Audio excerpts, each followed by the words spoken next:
Bonjour les élèves. Alors tout d'abord dans cette séance, nous sommes remémorés ce qu'était le poids, la masse et le volume. Donc le volume c'est l'espace qu'occupe un objet ou une substance dans l'espace. L'unité c'est le litre ou le mètre cube. Le poids, attention, on le confond avec la masse dans la vie courante, c'est comment la planète sur laquelle nous nous situons nous attire et ça se mesure en newton. Et la masse c'est lié à la quantité de matière dans l'objet, c'est donc en kilogrammes. Alors ensuite nous sommes passés à nous remémorer quels sont les appareils de mesure pour la masse et pour le poids. Donc la masse se mesure avec une balance, l'unité du système international c'est le kilogramme et la masse ne change jamais puisque la quantité de matière ne change pas dans l'objet lorsqu'on va sur une autre planète. Par contre, le poids, comment nous sommes attirés, change. Donc c'est pour ça que cela dépend du lieu où on se trouve. L'unité de mesure est le newton et l'appareil de mesure est un dynamomètre. Je vous encourage vraiment à vous poser mutuellement des questions, par exemple en disant balance et vous devez répondre masse ou bien l'unité. Et attention, la masse toujours en kilogrammes et elle ne change jamais. Ensuite, je vous ai rendu pour certains votre TP et pour d'autres, nous l'avons juste ramassé et je l'ai explicité. Donc, tout d'abord, on vous demandait quelle question, y a-t-il une relation entre le poids et la masse? C'est la problématique qu'il fallait réécrire.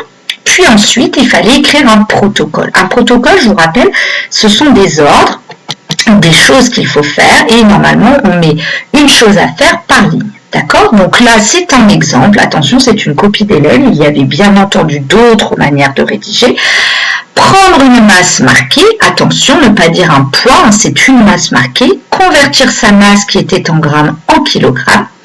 Réaliser un coulant avec un élastique, ce n'était pas forcément obligé de le mettre. Accrocher cet élastique ou cette masse marquée au dynamomètre. Observer le résultat qui est en newton, c'est le poids. Réaliser la même chose pour les autres masses marquées. Ensuite, il fallait faire un tableau et noter la masse en kilogrammes et le poids en newton. Et là, on remarque qu'il a fait une petite erreur. Il a oublié de fermer son tableau autour. Donc ça, c'est important à faire.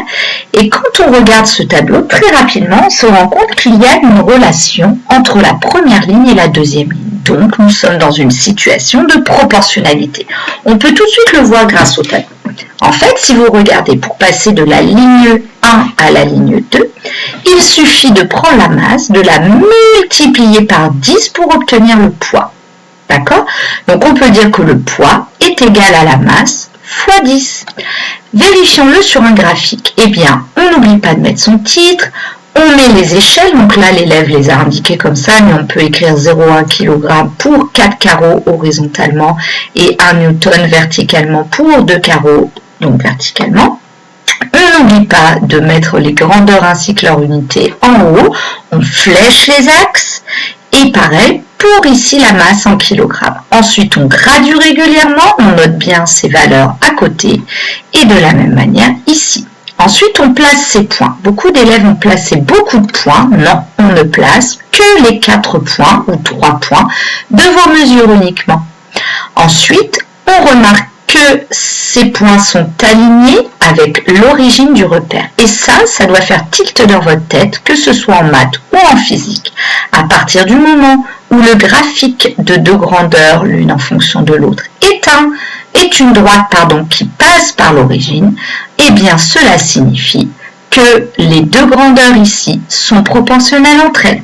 C'est d'ailleurs ce qu'il fallait noter dans la conclusion. Le poids et la masse sont proportionnels et ensuite les élèves, ici cet élève a écrit qu'il y avait une relation entre le poids et la masse. Il a nommé la masse X, mais on pouvait tout à fait bien sûr laisser M à la place de ce qu'il a écrit X et donc le poids est égal à la masse fois 10. Alors, cette dernière application était nécessaire pour moi afin de vérifier que vous aviez bien compris ce que c'était que le poids et la masse et comment elles se mesuraient. Donc tout d'abord, le poids de votre trousse. Cet élève a écrit P en bas trousse pour signifier poids de la trousse. Eh bien, ce poids, il l'a tout simplement mesuré avec un dynamomètre en accrochant sa trousse au bout et il obtient environ 3,8 newtons. D'accord? Ensuite, déterminer graphiquement. Graphiquement, ça ne veut pas dire qu'on prend une balance du tout. Graphiquement, ça veut dire que vous allez utiliser le graphique précédent pour trouver pour un poids de 3,8 newtons, quelle est la masse? C'est ce que l'élève a fait en pointillé ici. Donc, il a pris 3,8 newtons, il a tracé des pointillés, je vous avais conseillé de le faire en couleur vive, et ici, il est descendu à partir du moment où il coupe la courbe, il descend et il obtient donc ici à peu près 0,38 kg. Il a décidé de faire une petite croix bleue et d'écrire trousse à côté, ce qui est une très bonne idée. Peut-être aurait-il dû plus le faire en couleur vive. Donc, comment rédige-t-on? On écrit M, normalement M minuscule trousse, à peu près égal à 0,38 kg. Et entre parenthèses, n'hésitez pas à écrire voir graphique et vous mettez des petits pointillés de la couleur que vous avez utilisé pour faire ce tracé.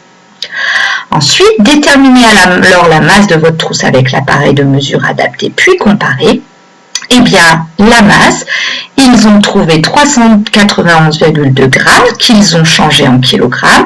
Attention les élèves, plusieurs d'entre vous avaient oublié de se remettre en grammes sur la balance. Ils étaient dans une unité d'un autre pays, donc forcément le résultat est faux. Et là, eh bien, pourquoi il a mis à peu près égal à 0,38 kg? Pour montrer qu'il y a un lien entre les deux. Et que c'est à peu près la même valeur. C'est logique, on trouve la même valeur. Mais on peut dire quand même que la balance est plus précise. Alors, j'ai souligné dynamomètre parce que c'est pas vraiment le dynamomètre qui mesure la masse 0,38 kg, c'est le dynamomètre qui mesure le poids et le graphique qui détermine la masse. C'est pour ça que j'ai mis plutôt le graphique. Ensuite, nous sommes passés au cours. Donc, chapitre numéro 4, poids et masse de grandeur identiques ou différentes. Donc, je ne vous rappelle pas ce que c'est que le poids, ce que c'est que la masse et qu'il ne faut pas confondre les deux. Et par contre, nous, ce qu'on a vu, c'est qu'il y avait une nouvelle formule à apprendre. Eh bien, dans le TP, l'élève et vous-même avez copié, avez trouvé que poids est égal à la masse fois un nombre qui est 10 ici sur Terre. Si on est sur la Lune, le poids est en fait égal à la masse fois 1,6. Et sur Mars, P égale M fois 3,7. En fait, vous voyez que ce nombre, ce coefficient, ce nombre, dépend de la planète ou de l'astre sur lequel on se situe. Et donc, il est dépendant de cet astre. On appelle ça, comme lettre, la petite lettre G. Donc, P est égal à M fois G et le G change selon l'astre sur lequel on se situe. Ce G porte un nom, ça s'appelle l'intensité de la pesanteur et son unité logique est en newton divisé par kilogramme. Je dis logique parce que lorsqu'on fait tourner les formules, eh bien voilà, vous avez donc P égale M fois G. J'ai fait la même technique qu'avec V égale D sur T, c'est-à-dire que j'ai pris des couleurs.